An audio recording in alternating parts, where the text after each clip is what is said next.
What is up, everybody? Welcome to another live Pendergast podcast on this Friday. And tomorrow is actually my birthday, right? But listen, I've been so excited about this to have the legend himself, my man Jayson Uribe, on the podcast, bro. Welcome. What is up? Dude, how's it going, man? And happy early birthday.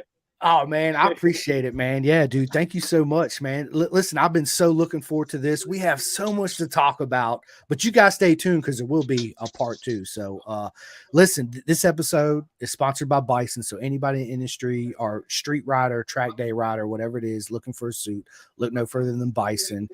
From gloves, leather suits, chest protectors, the whole nine, right? Look no further. You can actually use the discount code Pendergast 2024 for 10% off. Man, that feels so good to say that. But anyway, welcome, Jayson, bro. And you are in Alabama right now at Birmingham, which is an amazing track.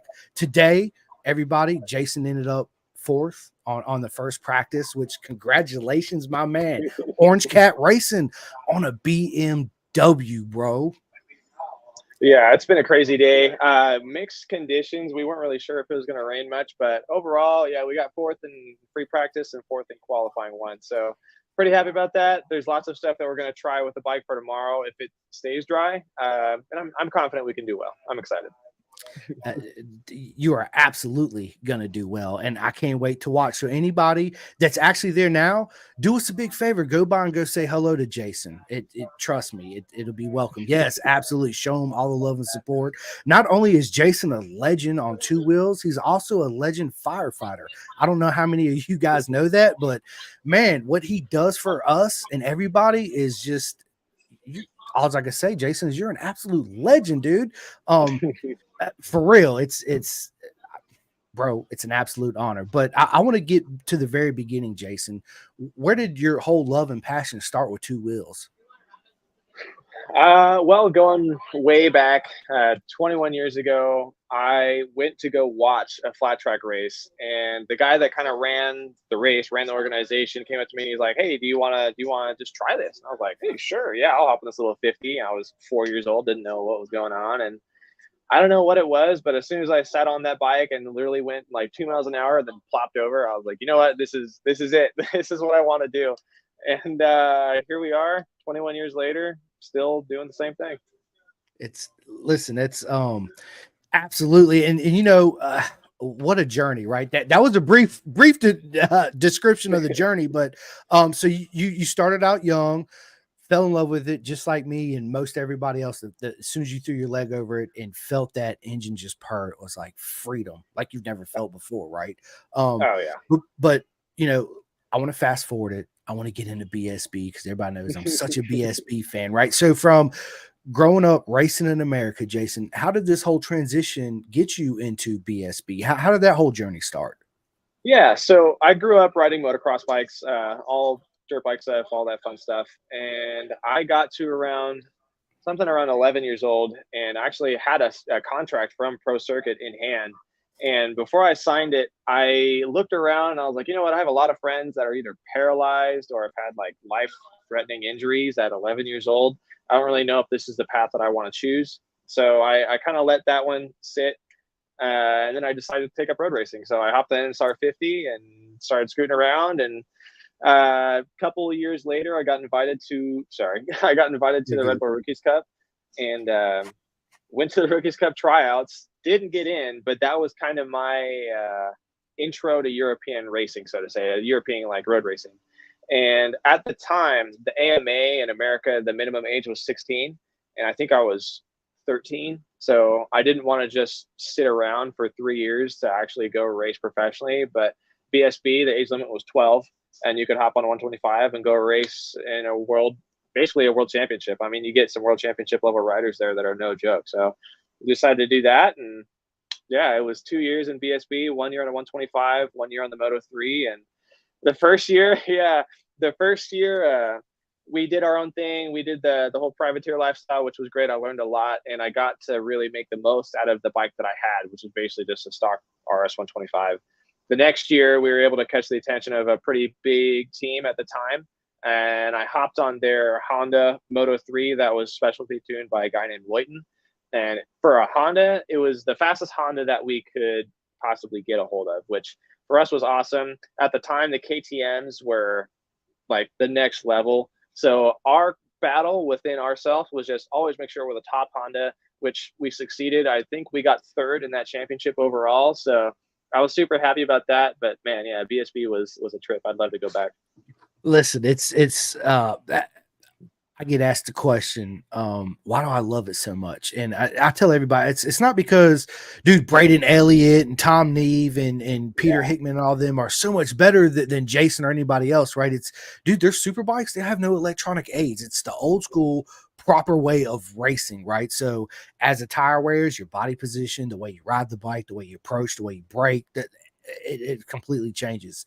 And to me, that's the best way to race. That's what I love about BSB, besides Cadwell Park.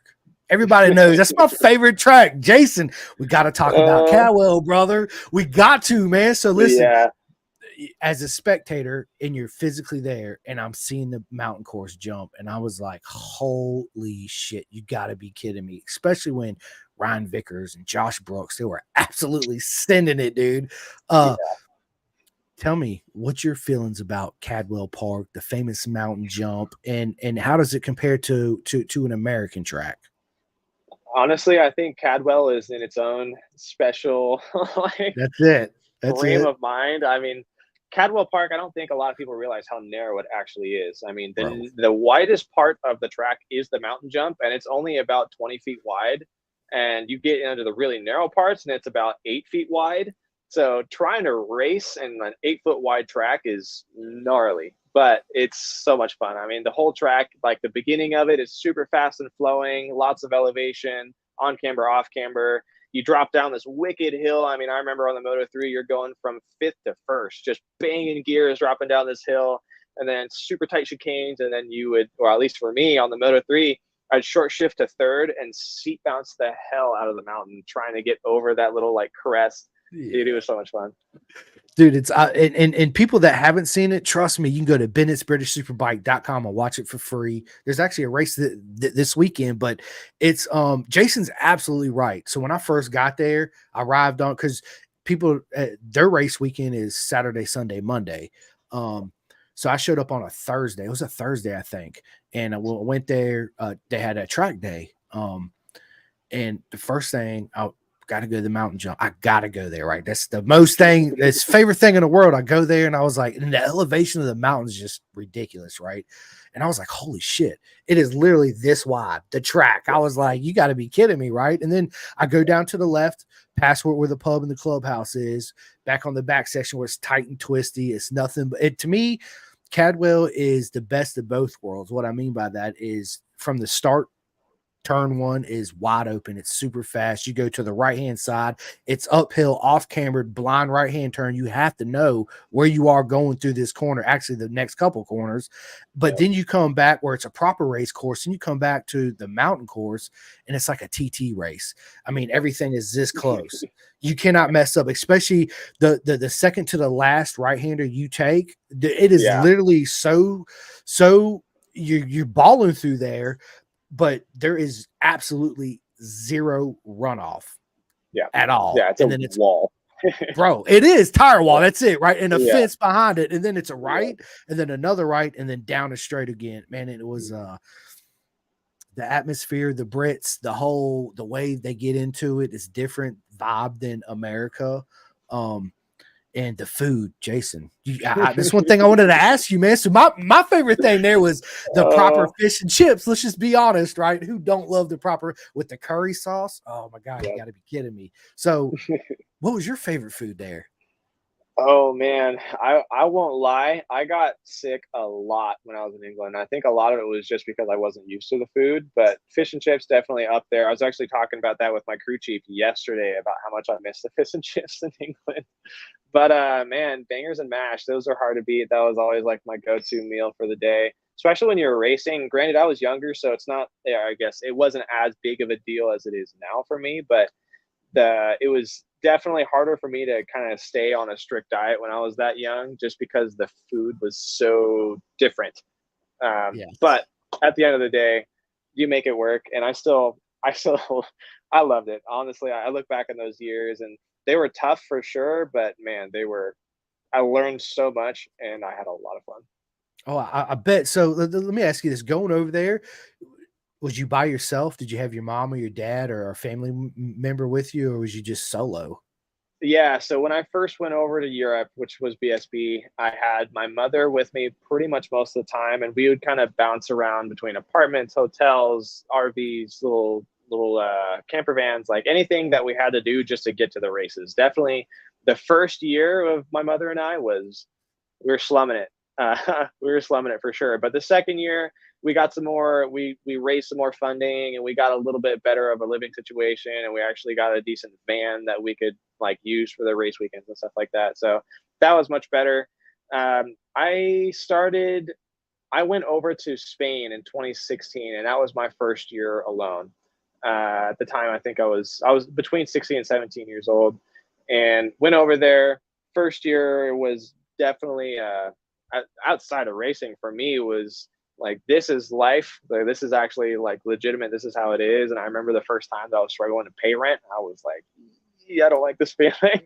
So yeah, definitely a wake up call there. But like I said earlier, I learned so much from those years, and I look back on them now, and I'm like, man, I'm so thankful that I had that opportunity, and I feel like it's only right for me to try and give that opportunity back to the sport, back to other people. Absolutely, absolutely. And you know, anybody that's listening or that's going to listen to this in the future, if you ever go, just prepare yourself.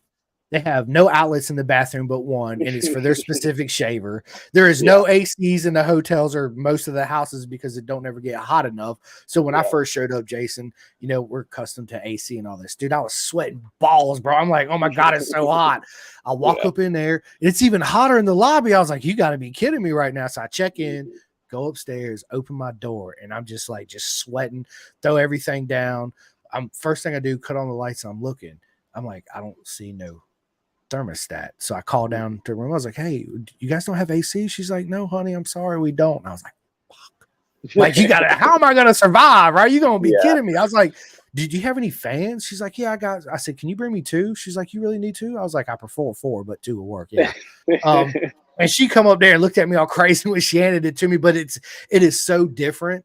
The outlet, dude, the lifestyle, the roads, it threw me for a trip because every time I went to go jump in somebody's car, I wanted to jump in Yeah. on the side I wasn't supposed to jump in. They're like, nah, Yeah. mate. Nah, mate, the other side, right? Let's go have a Yeah. pint, you know, all that good stuff, man.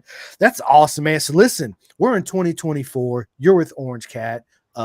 Dude, how you feeling, man? Oh man, I'm so excited for this opportunity. It's been awesome to work with BMW, to work with Alpha and Orange Cat, everybody involved. It's been a dream come true. Riding these bikes is definitely so backstory. I've been a Honda guy for pretty much most of my life. Like ever since the whole pro circuit deal kind of stopped with Cowie, I chose the Honda route, and we rode Hondas essentially the entire time. Even when I was in Moto 2, it was still on the Honda when before they switched to Triumph. So I've made a lot of friends with the Honda community. I've met great people and all that fun stuff. So going to a BMW from the Honda is definitely a bit of a, I don't know if wake up call is the right way to say it, but it's a mind shift. You know what I mean? Like I have to ride this bike so different than how I rode the Honda, and that's definitely taken some time. It's taken some adjustments for me and my riding. But man, just riding these bikes. It's so cool. The level of electronics and the level of adjustability that we have stock and like stock 1000 trim is mind blowing. It's definitely it's its own deal. It's its own ball game. I mean, it's legit enough where I have to have an alpha tech here to actually help me tune the bike. I can't do it myself. So it's a lot of fun. It's fast as shit, and we're just working out the little kinks. That dude, that you know, that's one thing that you know I'm old school, so it's I never really got into the whole electronic size. You know, yes, I'm a junkie, so I understand a lot of it, but it's not in depth where I'm doing it myself, right? And to me, like I said, the old school proper way. But dude, you got so much adjustment. So let me ask you this, Jason, going from a bike with not a whole lot of electronics, because Hondas really didn't have a shit ton of them until these past couple years. Um, how do you wrap your mind around all these electronics? I know there's times you sit down and look at the computer with your engineer and you're like, dude, I'm getting ready to yank my hair out. Like, what is even going on with this mass fuckery on Blur. this computer right here. Right. Well, Yeah. what is this? Oh man, honestly, so I did some World Superbike wildcards in 2021, and that was a huge learning curve as far as the electronics that they have in World Superbike. Not only World Superbike, but the ones that we could use there.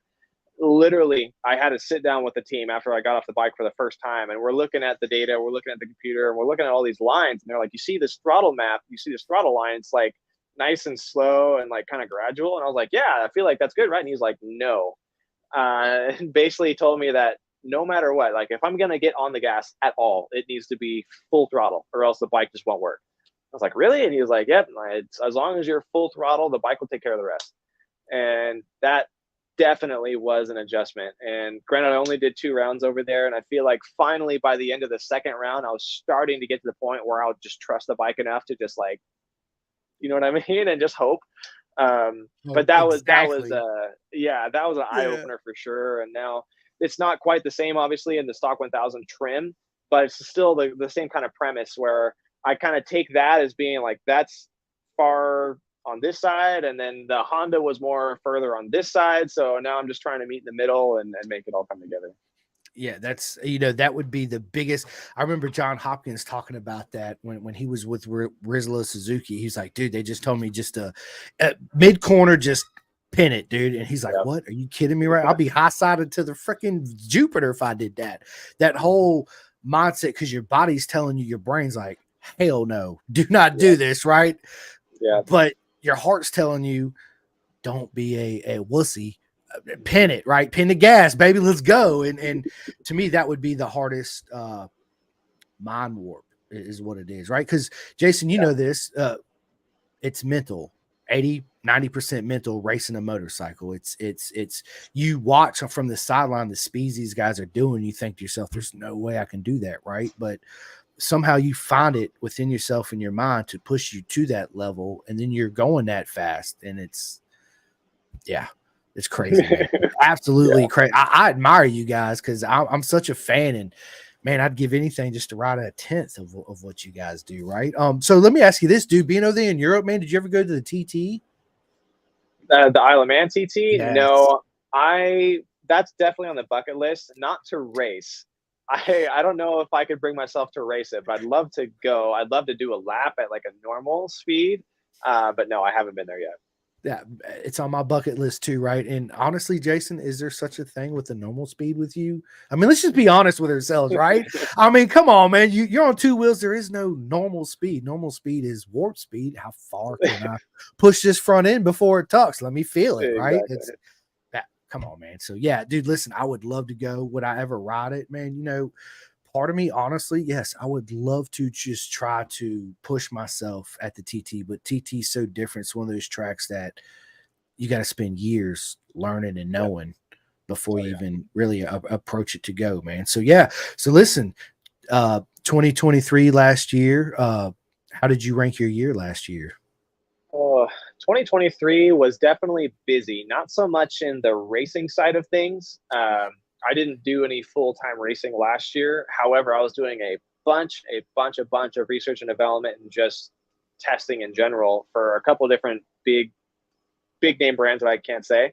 But it was nice. It was nice because I was on a bike almost every week at some point for the entire year, even into December. So I got a lot of experience. Granted, a lot of it wasn't racing, but still, it was on a motorcycle. I got to drive some cool cars, got to crash some cars on purpose, and get paid for it. So that was pretty cool. Yeah, I mean, it was definitely busy, but man, I had a lot of fun.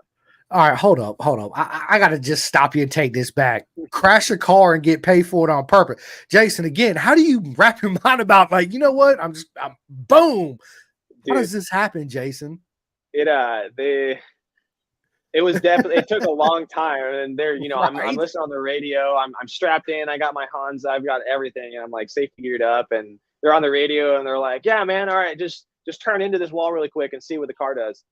And at first, you're going down, and they're all like everybody's watching you, and you just kind of go like, "Eek," and just like graze the wall, and then they get on the radio, and they're like, "What was that?"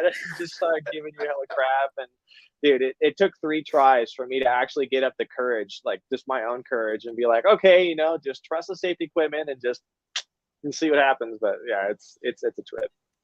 Uh, Listen, I couldn't imagine, because when you said that, the first image in my head was, remember the old commercials with the test crash dummies you would see?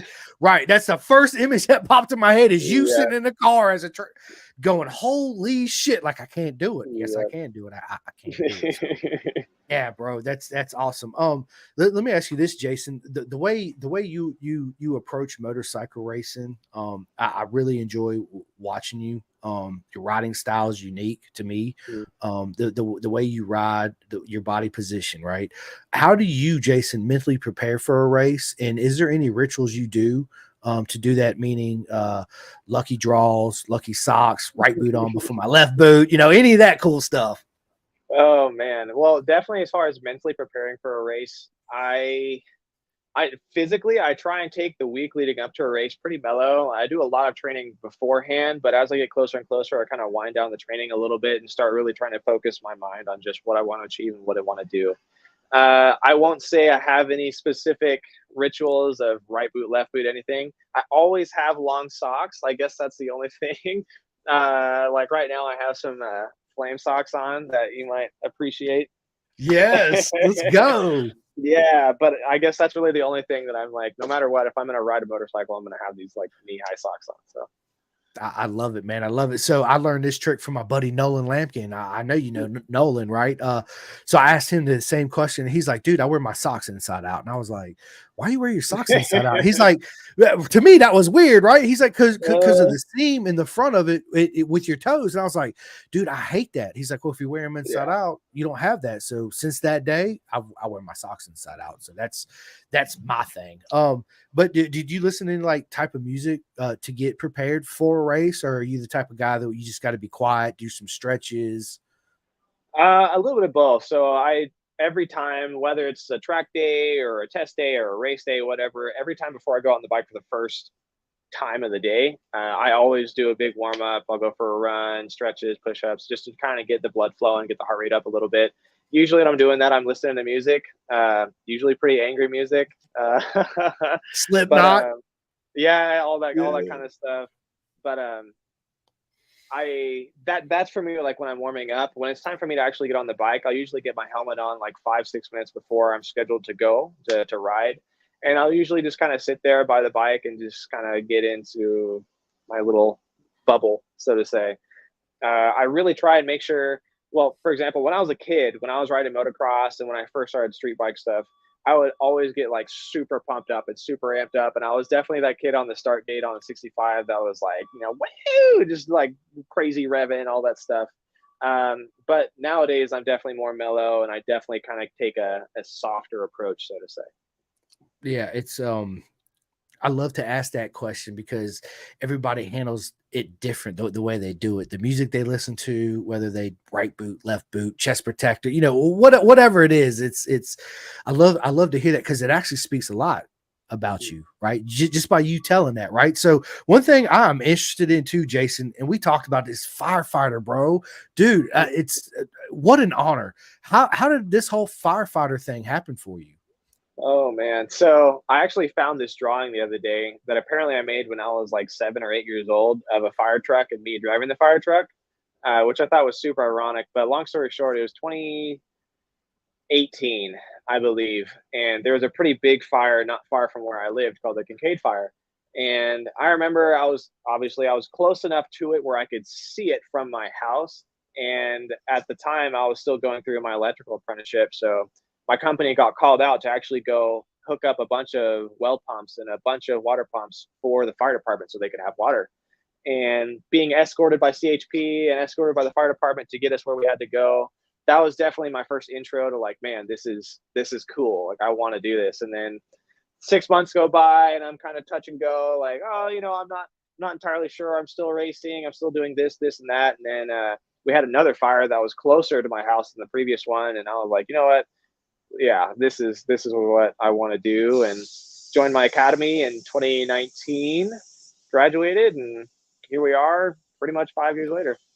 Dude, I don't know if you've seen the picture I put. One of the pictures I put up on social media to everybody, tuning in on the podcast is a picture of you standing in front of a fire. It's nighttime outside, and Yeah. it's a beautiful picture. It really is. It's dude. The reason why I said it sums up what you do, right? Your love for it and your commitment for it. It's a beautiful picture, man. And it's something that yeah, thank you so much for. We all thank you for that. And so listen, Jayson, being a firefighter, being a road racer, bro, like the mental challenges, they got to be different. Are they any different at all? Approaching a fire versus a race? That I would actually say there's a lot of similarities, but yeah, for sure there are some differences. I think the biggest thing for me when I'm firefighting nowadays, I'm not just a base firefighter anymore. I'm actually a lieutenant in the fire department, so I run crews. I'm not necessarily the firefighter that takes the hose into the burning building, but I'm the guy that drives the fire truck and gives my firefighter water. So the risk level's gone down a little bit, but definitely the mental, like, I have my guy on the end of this line, and if I screw up, he's dead. You know what I mean? Like that's definitely a an increased level of anxiety, of pressure, but it definitely helps. Kind of being in that environment helps me have a level head here at the racetrack when I'm racing against a bunch of fast dudes, and a lot of money is on the line, a lot of equipment's at stake, all that stuff. I tend to rely more on the fire department side of things for the mental state, and how do I stay calm when I'm on scene of a four vehicle car crash where there's multiple fatalities and we're transporting people, and keeping that level head and kind of taking that to the racing industry, the racing side of things, and trying to make them both work. Yeah, that's dude. That's amazing. Again, I said you was a legend, and I was not bullshit, man. You're an absolute legend, dude. Listen, the way you deal with that, dude, seeing fatality, dude, you come across so much stuff, man. And there's only certain people in this world that can handle that mentally and deal with it mentally and put it to a side to where you still live your day-to-day life like you're normal, so to Yeah. speak, right? Um, so I couldn't imagine um the stress of being a firefighter. Like you just said, if I mess up, my buddy's dead, right? But that also helps you, I'm sure, as you said, tremendously approaching a race weekend because you're like, yeah, there's a lot of money on the line and all this, but my anxiety is nothing like this fire over Yeah. here or this crash or all that, right? So it I can see where that really helps you out, and the way you're able to do that is just simply amazing, man. It's dude, it's crazy to me anyway, right? It's bro, that's awesome. So you're a lieutenant, dude. Congratulations, bro. That's Thank dude. you, man. Yeah, dude, you are welcome, man. You are welcome. So listen, we're coming up on almost on 30 minutes of this. I told you it's gonna go by so fast. I'm not gonna keep you but 45 because you got, dude, you got to get you some good sleep so you can kick everybody's ass tomorrow, which I'm gonna be watching. And so is many other people, man. So listen, coming into 2024, before we get into all these personal questions, knowing you're going to be on a BMW. So to me, getting a different motorcycle, a street bike, a track day bike, a Honda Ground versus a CRF 100, whatever the woman is, I always compare it to a woman, meaning Yeah. that I was with you so long, woman. We went our separate ways. Now I'm with a new woman, right? And now I got to learn your body language and how to treat you and what you like and what you don't like, right? That's how I always Yeah. approach it, right? So Yeah. it it's a major mental game for a man for sure, right? Yeah, it really is, dude. It really is. But listen, Jayson, coming into this season, knowing you're going to be on the BMW, did you set yourself with big expectations, or was it something like, you know what, I'm gonna go into this season and I'm just gonna enjoy myself and have fun, and whatever happens, happens? I guess it's a little bit of both sides of that spectrum, where I came into the season having a contract laid in front of me that says win it or get out. So I definitely have that pressure of I'm here to perform and I'm here to do my job, and that's why I was hired on, and that's what I'm going to do. On the other side, I fully understand. The team fully understands. I'm super thankful that look, this is a new bike, a new project for everybody involved. Almost everybody in Orange Cat. There's more people that have joined this year than that stayed from last year. So everybody is kind of working together. We're creating our new team dynamic and just getting used to these BMW bikes. I mean, they're incredible pieces of equipment. The tuning that we get from Alpha, the support that we get from Alpha also is next level, and we're super thankful for it. I think it's kind of like what you're saying, where I was riding one bike for so long, and I got to the point on that bike where I felt like I could just go rip.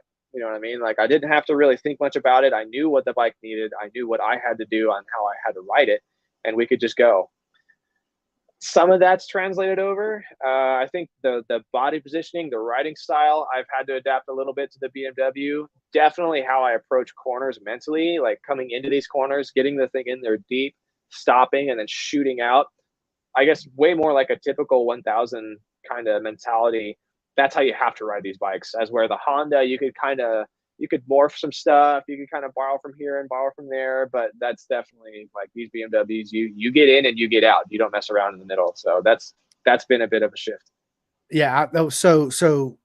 Basically, what I gather from you saying that is Honda's chassis is softer, so you can manipulate it in more areas and still feel comfortable and kind of get the best out of it versus the BMW's stiff, and she only likes the way she likes to be ridden, and that's how you got to ride me. If not, get off, right? So now you got to adapt to that, right? Typical square off, squirt, and boom, right out the corner. Dude, awesome. Listen, Jayson, we're 30 minutes in this. We only got 15 minutes, man. So I want to get into these personal questions. No worries, everybody. He'll be back on part 2, and we'll actually sit down and be able to really get in depth because I got so much that I want to ask Jayson. But listen, Jayson, let me ask you this. Tell us something that we do not know about you at all. Oh, well, I like to cook. I'd like to say I'm a decent singer. I'm sure my fiance would disagree with that, but I would like to say I like to sing. I did this. I mean, I got my nub from Crash and Truckwalla in 2015. So actually, I just got my my second set of custom gloves that actually have a little cutout for the nub. So it's so nice to not have that extra like little flap. It's really cool. Let's see some other insider information going on. I already told you about the fire department. I went through a 5-year, 8,000-hour electrical apprenticeship, and I got a journeyman electrical license for commercial and industrial. So that's definitely something that's not publicly known. But yeah, I do a lot of stuff. I don't like being bored, and I like to help my community however I can. So whether it's firefighting, whether it's with electrical, or whether it's just trying my best to bring people together in the racing industry, I love what I do. I absolutely love it, Jayson. I absolutely love it, dude. You're a legend, man. That's what I'm saying, dude. You're a legend. So let me ask you this: the opposite end. What's your worst habit? Ooh, worst habit, definitely. So my fiance gives me shit for this all the time. I'm very scheduled. I don't necessarily do great if I have a set plan. And granted, it could be totally out of everybody's control, like nothing we could do about it. But when that plan starts to get like deviated, starts to drive me crazy. Starts to really drive me up a wall. So I'm trying to adapt to that better and just get better at adapting in general. That's definitely my worst habit. Is I'm super like ABC. You know what I mean? It doesn't go CBA. So. I do. So I was waiting out. Actually, a co-host of mine, I was waiting on him to come on. I had messaged him that's why I was looking down. He was like, dude, I really want to come on. I was like, dude, we only got 45 minutes. We ain't got long, right? So, but listen, if you can invite any 3 people to a track day, Jayson, dead or alive, they could be famous people, singers, friends, Valentino Rossi, whoever it is. What 3 people are you bringing to your track day? Oh man. I would definitely, a good friend of mine, a good friend of a lot of people when I was growing up. He passed away in a racing incident, but his name was Peter Lenz. I would definitely have Petey come back out. Probably bring my brother. My brother is living over in Europe right now, and we used to race together, but I haven't seen him in like 5 years since I left Europe. So I'd definitely invite him out, and I'd probably get my dog on a motorcycle and see what we could do with that. So, Bro, I love it. Your dog, dude. So I'm a big dog person, right? Everybody knows obviously you are because you just said that, man. It's so dude, actually look, I got right here's my pit bull Charlie. Charlie. Nice. Yeah, man, she's always with me. She's old, but she is and honestly, dude, recently I had to put one of my dogs down. His name was Cruz. He was only 6, but yeah, but it's just part of life, right? I tell everybody that listen, I'm gonna say this, and I've never said this live on camera.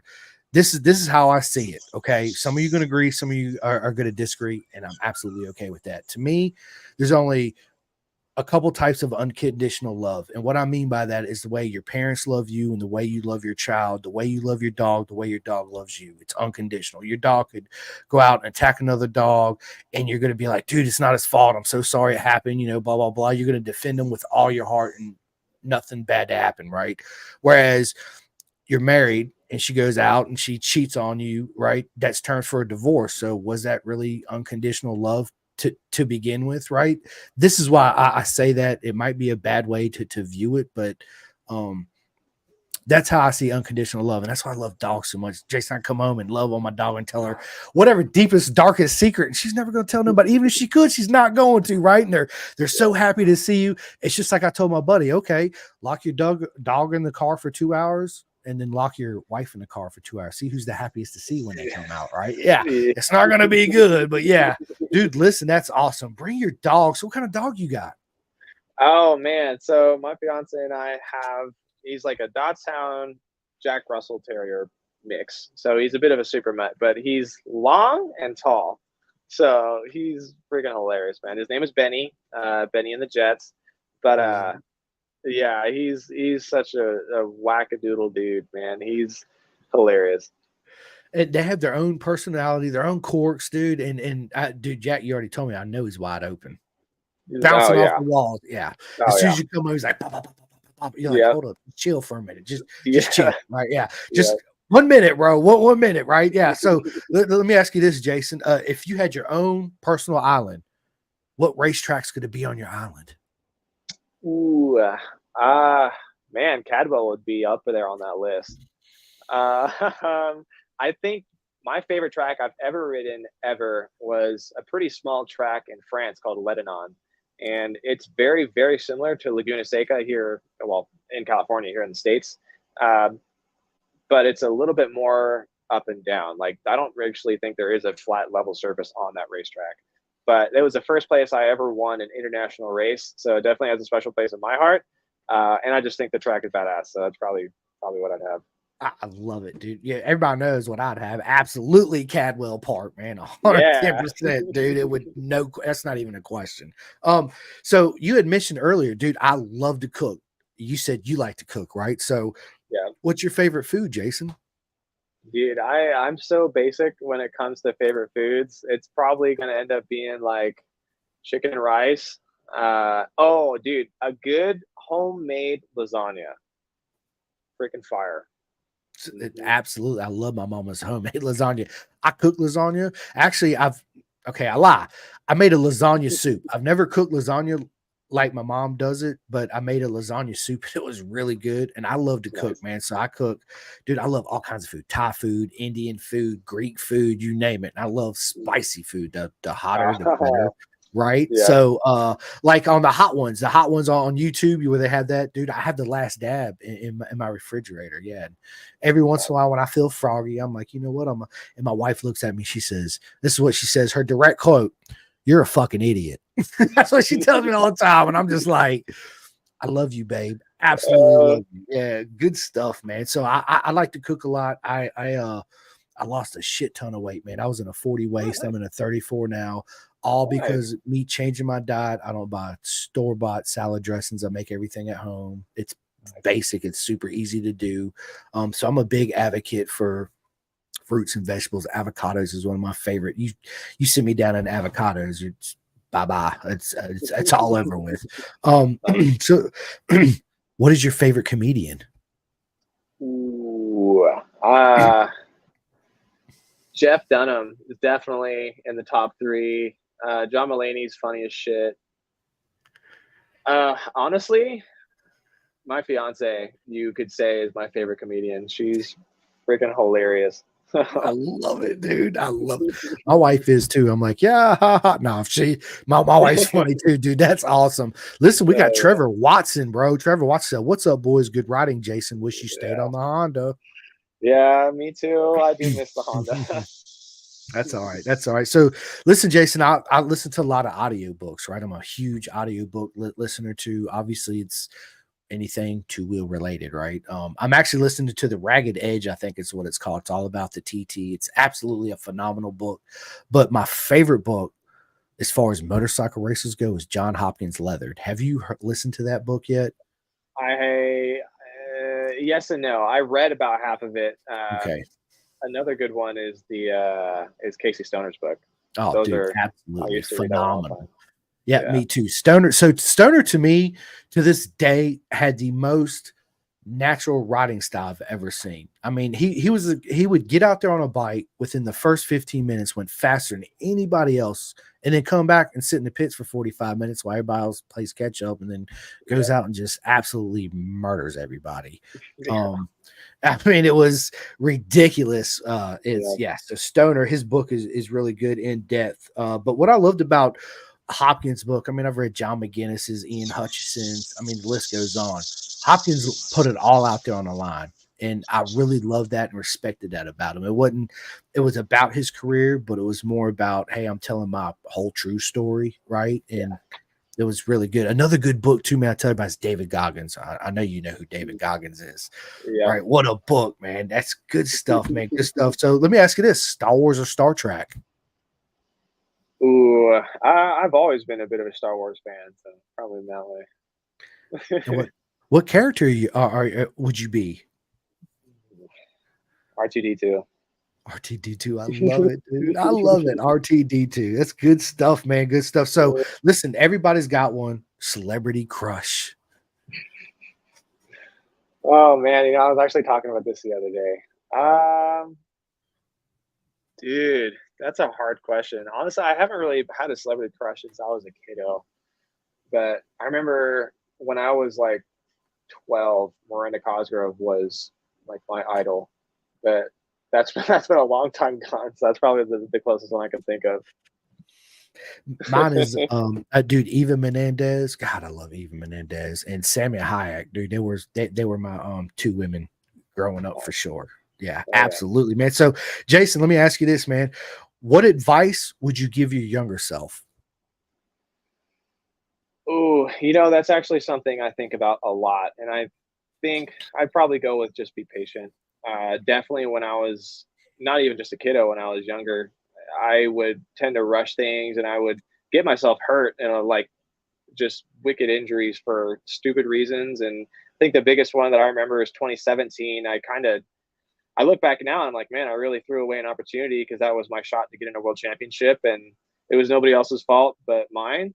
And I look back on that, and I'm like, man, if I could have just been a little bit more smart with my time, kind of played things out a little bit better, and shaken the right hands, it could have been a different story for my career. But we live and we learn, and I'm here where I am now, and I couldn't change it for the world.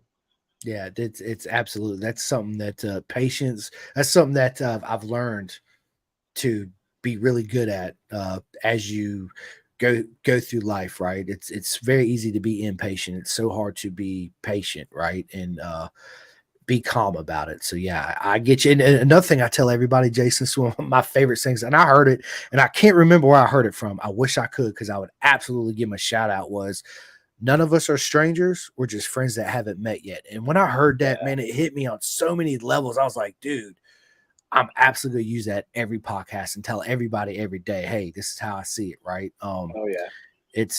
It's a great way to go about life, I think, in the way you meet people and greet people. Like, man, we're friends. We've always been friends. We just never even met yet, right? So, yeah, yeah. Let's tell our story. It's man, good stuff, dude. Good stuff. So, listen, what series are you currently binge watching right now? You and your fiance?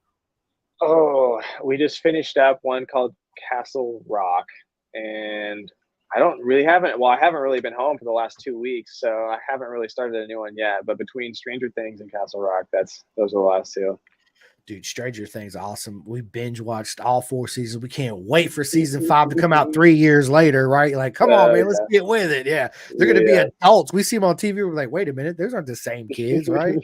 They're shaving and they got beards now. What's going on? Yeah, it's good no, stuff, man. Good stuff, man. So listen, we're at 45 minutes, Jason. I don't want to keep you any longer. You got so much to do. You got races to go win tomorrow, man. You got sleep to get and all that good stuff. Listen, it's been an absolute honor, Jason, to have you on.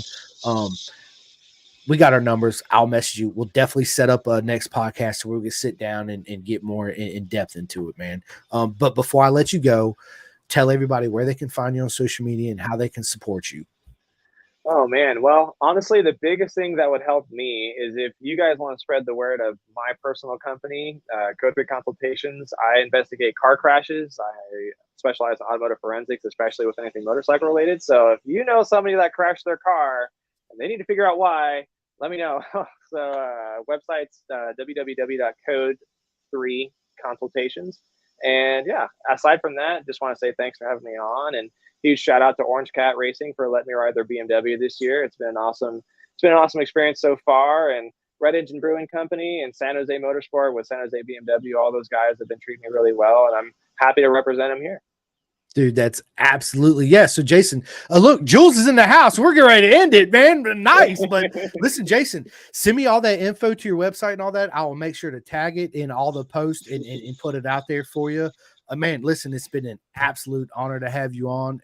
But before I get off here, listen, everybody that's there, go by and go see Jayson, go show him all his love and support. Go to his website, help support him. If you get in that crash, hopefully you won't, but if you need him, please hit him up. He will come and take care of you. Big shout out to Bison, anybody in the industry looking for leathers, whether you're a street rider, track day rider, all that good stuff. Look no further than Bison. You can use the code PENDAGAS 2024 for 10% off.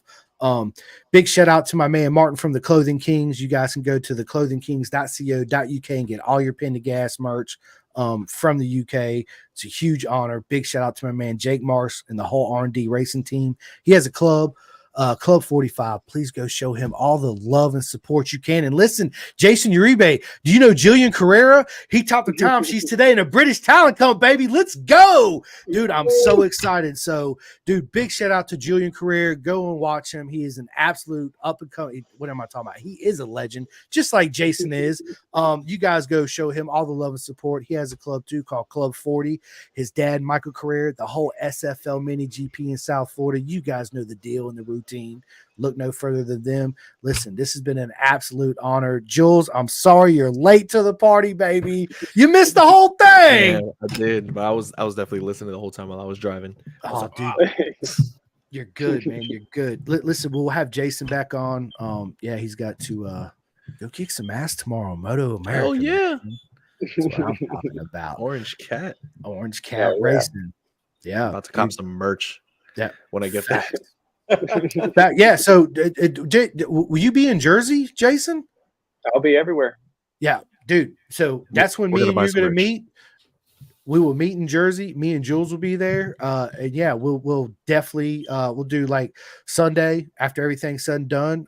If you don't have to immediately fly out, or maybe Saturday, we can do. Let's go grab a bite to eat and yeah. Chat. Oh yeah, sounds like a plan. Dude, absolutely, man. And we'll set up the pod too. Yeah, you will find you. Trust me, you won't miss me. Believe me, you will not miss me at all. Yeah, good stuff. Man. He'll be running with his hands up. I will. What's up, everybody? Here comes this fool again. Yeah, good stuff, man. Good stuff. Listen, I'm gonna let you go, Jayson. It's been an absolute honor. You know I'm gonna be watching tomorrow. Go kick some ass, bro, because we are cheering for you. Go kill it, man. Guys. I appreciate it. Bro. Get it. I appreciate you, man. We'll talk to you soon. See you. All right. Later, Jayson. Bro, that was a lot of fun. Damn. Jules, bro. Damn. Jules. It's all good, man. You know what? Is. It's all an opportunity, and I can't wait to have it back. I mean, I wish one of the other guys was available right now, and we just throw him on the show. Have another impromptu show up instead of myself. Right. Dude, that's great, man. Wow. Dude, what a guy. Dude, Jayson's absolutely proper mega guy, man. I've really been looking forward to it. He's dude, it's like, you know, during the weekend when we had talked, I was like, look, you know, it's only going to be 45 minutes because it's Friday night. You know, you did practice in your first qualifying. You got to get up early. It's 7:00 your time when we do it. He's tired. Yeah, well, that dude, and he's got such a great story, bro. He's a fighter. He's a master electrician. Yeah. He's all these things. A professional racer, raced in BSB, won in BSB. It's like, yeah. So there's so much to tell. Cocoa bean harvester, like, you know, all that good stuff. All of it, dude. I'm telling you. So that's why we're gonna have him back on, and we can actually sit down and have an hour and a half with them to actually get into a lot of the stories. For dang sure. I can't wait, man. Because like I don't know, there's some questions on my end that I want to ask too, and like I'm just like damn it. That's right. But it's all good, dude. All in due time. Tomorrow I got Donovan Ferrer one at 1 p.m. I'll be at work, brother. Yep, and then Sunday I got Keith Kelly on house at 2 p.m. Sunday. Yeah, at 2 p.m. Oh, okay. Yeah, and then I'm more of an after. I know. So listen, real quick, I got Dustin Richards on Monday at 6 p.m. I got Jake Marsh at 5 p.m. I got Rick Glover at 6 p.m. I got Miguel Trino at 6:30 p.m. I got Seth Starnes at 6 p.m. I got Damon Montgomery at 5 p.m. That's the whole next week. That's the schedule for all next week. I could definitely be there for most of that. So it's gonna be lit. It's gonna be look at that. My man's vaping on camera. Look at that. Right, dude. I don't never do that. You remember? You remember back in like 2016 where they would have vape battles? They would like build these like crazy freaking cartridges and puff out smoke like gigantic or thick clouds. Bro, I thought that was the dumbest thing I've ever seen. It's fucking retarded, dude. We used to have those contests down there, and I'd go to the vape store and be like, all these people there standing behind this thing with this flip thing. They're like sucking on these freaking vapes as big as my microphone. Well, I'm like, dude, what are you doing, man? Like, chill, brother, chill. That's way too much. No, but for real. It is, dude. But I mean, while we're here, Chris, we might as well go through what happened in Le Mans in France, because you and I haven't talked about it. No, we have not. Bro, Martin, the man with the most whack, corny nickname, the Martinator. WTF is in his water. Dude, what is in his water? Why is he so good? He is. I've said it from the very beginning. Martin's a beast, dude. Straight up beast, man. And Pecco's not going to be the championship at the end of the year. There's too much competition. There's too much. Too many people's done stepped up their game, kind of, so to speak. I mean, you got Pedro Acosta that come in, dude. He's absolutely dude. He's making Jack Miller and Brad Binder, which I love more than anything, look like rookies. Bro, for real, right? On a bike that's not even factory level. It's crazy. So no, not at all. No, and then you got Luca Marini, poor guy, signed with Honda Repsol, which I know he got paid mega fucking bucks, right? But he's dead last all the time. Ron Meier's not doing that good. I've heard some maybe retirement news, maybe for John Meyer. I hope not. But it's early stages. But that's what I've been kind of hearing. Maybe might happen. Let's hope not. I'd love to see him in World Superbike at least. Oh, for sure. And I think it's definitely a Honda issue, right? Honda has been, they're trying to recover from the whole Marc Marquez thing, right? Like they're trying to recover from all the high, the glory, the willing that piece of garbage bike to the finish line and winning a championship on it.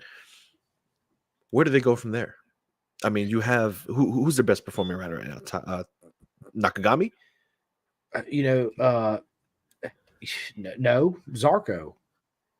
Zarco is doing better than Nakagami right now. Oh yeah. That's right. That's right. Zarco is. So yeah, man. It's there's a lot going on. Like Agora from Moto2 that Honda's done told him, if you don't step up MotoGP next year, you're out, totally outdone. So which I'm assuming he's not even gonna stay in Moto2. So I don't know where Taka's gonna go. I mean, dude, I don't know. There's so much up in the air right now. Just to be honest with you, the whole Ducati debacle. Who's going to be Pecco's teammate? The Martinator. Obviously, why wouldn't you take fucking Jorge Martin? But then there's Marc Marquez, right? So, what do you do? Let me ask you, Chris. If you were Enea Bastianini, right? Let's say we shaved you down a couple 100 pounds. We tanned your skin a little bit. We gave you curly hair, a couple piercings, and an Italian accent. Let's say you're Enea Bastianini, right? And the first thing that you hear straight from MotoGP, the Instagram, the YouTube, the interviews straight from MotoGP themselves, asking Pecco, who do you think your teammate is next year? If you were Enea Bastianini, how are you feeling right now? No, honestly, no. Do with an Italian accent. Say, uh, you're in there, Bassini. You're not Chris. uh, that's how they always started, right? Eh, I que don't, say. it don't bother me very much, but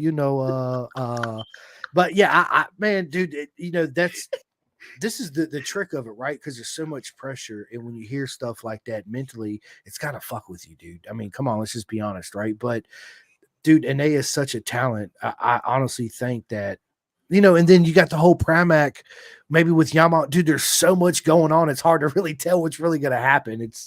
It's crazy. But as far as Anaya goes, I'm sorry for kind of rambling, dude. I think that it's No, go ahead. Anaya is not going nowhere. He'll probably stay with Ducati, is what I'm assuming. If not, if I was Aprilia, I would definitely. If I was Aprilia, I'm going after Jorge Martin and Mark Marquez straight up, 110%. That's where I'm going. All right, because that kind of leads into the next question I was going to ask you. If you were running Ducati, right, factory Lenovo Ducati, let's say Chris puts on tight ass red pants and a tight ass red polo that says Ducati on it, Lenovo, right, and grows a unibrow and says, "Who do I need to choose between Mark and Jorge?" Who would you choose and why? Um, man, what a difficult question. But honestly, dude, I would go. Oh, God damn, I can't believe I'm gonna say this. I would go for Mark Marquez. Yeah, dude. The only reason why Explain. explain, I'm going to. The only reason why I say that is, yes, Jorge Martin has stepped up his game. He has done better, but as previous history goes, it's the pressures might get to him, and he's going to end up wrecking a lot, right? I hope not. I hope that's not the case. But me looking at it as an owner, Mark Marquez coming to Ducati, Mark Marquez is going to sell more bikes, not Jorge Martin, because of who he is and what he's going to bring to the brand in the championship. So if I was him in that situation, yeah, I don't care what Pecco says. Go cry in the corner, whatever. Marquez is going to be your teammate, and you better step up, or yeah, you're going to get shipped out too. So, that's why I would do it for real. It's not because I think he's faster than Jorge Martin. Obviously, Jorge Martin's beat him straight up. But again, you got to look, it's a double-edged sword. Mark has been his whole career on a fucking Honda. So adapting to, it's just like me and Jayson Uribe said, he's been the whole time on a Honda. Jumping on a BMW, it's like breaking up with my wife and get with a new girlfriend. I got to know her and her likes and her dislikes and the way to ride her and the way to approach her and the way to fill her out versus the old girl I used to be with, right? It's completely different. So your mind, everything. But Marquez has proven, bro, he's there, right? Just he's there, even on a 23. So yeah, Mark Marquez, answer, and that's why, straight up. I 1,000% agree with you. Yep. 1,000%. Can you imagine a world where Mark Marquez is in factory Ducati, right? The shirts, the helmets, the stickers, the Mark Marquez section, the media coverage, the money that piles in just for putting Mark, especially if he performs well, which he would. He really would. Can we Chris, can we also not forget that this man has been on this machine and competing on this machine for less than 6 months? And look where he's at. I know. Martin had 4 years on that bike. 3 years, 4, whatever. This is Mark Marquez's like 4th month on that bike.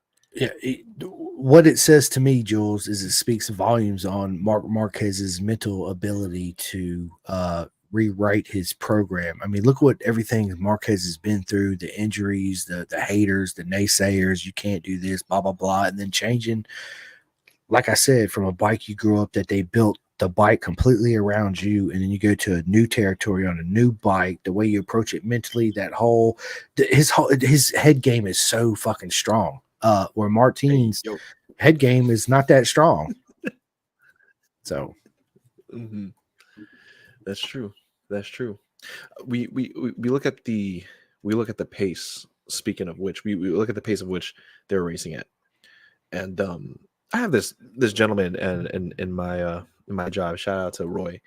He's the manager of all the hospital's maintenance. One of the biggest MotoGP fans I've ever spoken to. And he was like, dude, and I'm gonna do this in his voice. He's like, dude, if the race had a couple more laps, Marc Marquez would have passed him. And I said, I 1,000% agree. What do you think? I mean, dude, when it comes to that, Jules, I'm more of a guy that's like, woulda, shoulda, coulda, but the race was only a certain amount. But yeah, honestly, dude, yeah, I could see that Marquez probably would. But again, let's say 3 laps. It very, very well could have been the case. Marquez could have caught him, but it also comes down to whose tire was the best at the end of the race and all that good stuff that goes along with it. But yes, simple answer to your question. If there's 3 laps left, do I think he could have possibly caught him? Yeah, for sure. But honestly, the fastest rider on the track at the end of the race was fucking Enea Bastianini. So if there would have been more time, dude, he was coming. So yeah. Yeah, he was right. He was a lot faster than everybody else. So yeah, if there was more laps than that, Enea Bastianini would have caught them all in one. So dude, oh man. I mean, you look at the pace. Marc Marquez was 0.4 seconds off Martin towards the end of the race. Pecco Bagnaia afterwards, and then Enea, and then Maverick. Am I reading this right? And then DG. Shoot, shout out to DG, man. Consistent top 10. Mm-hmm. DG's looking good. Morbidelli at 7th, Binder at 8th. Yeah.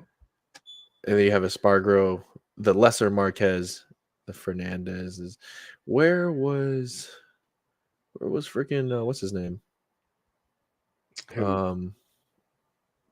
Acosta. Did he crash out? He crashed. Yeah, he crashed out. At this track at Le Mans, and Bezzecchi too. Acosta's never finished a race from Moto3, Moto2, or MotoGP. He's always crashed out at this track. So there's his French kryptonite. Right. His kryptonite's a baguette. That's hilarious. And his pacing was great. His pacing was great. I mean, he was floating above top 8. He's floating around there, but it's not a strong beast. Straight up tank. I mean, you have absolutely. You have Zarco, who's at 12. He is the fastest Honda bike. Yeah, for sure. It's such a shame. It's such a shame because you want look at all the DNFs. You got my boy Fabio Quartararo, DNF, Jack Miller, DNF, Oliveira, Mir. And this one hurt my soul. Marco Bezzecchi. Not too long ago, Chris, we were conspiring that Bezzecchi was gunning for that factory seat. Not too long ago, we were arguing that. Mm-hmm. But this year, with the addition of Marc Marquez to Gresini, it kind of flew out the window here. Yeah, I mean, I agree. The Bezzecchi is super fast. I think the bike that he's on now, he's not gelling with from the previous model as good. So whatever changes they did to that bike, it's hard for him to whatever he's dealing with. It's harder on him, right? Not saying that he's just as fast because he is. He's proved that. So yeah, it's dude, 2024 is exciting. There's so much going on. It's been such a good year for racing. Listen, BSB's this weekend. You guys can go to Bennett'sBritishSuperbike.com and watch it for free. We got Moto America. Watch that. For real. It's yeah, like you said, it's been insane. I've been watching a lot of the Spanish Talent Cup, the British Talent Cup, the freaking. I've been watching Christian Daniels race. Yep, that guy's a monster. I recently watched the Red Bull Rookies Cup, and I've never been more involved in motorcycle sports than I have this year.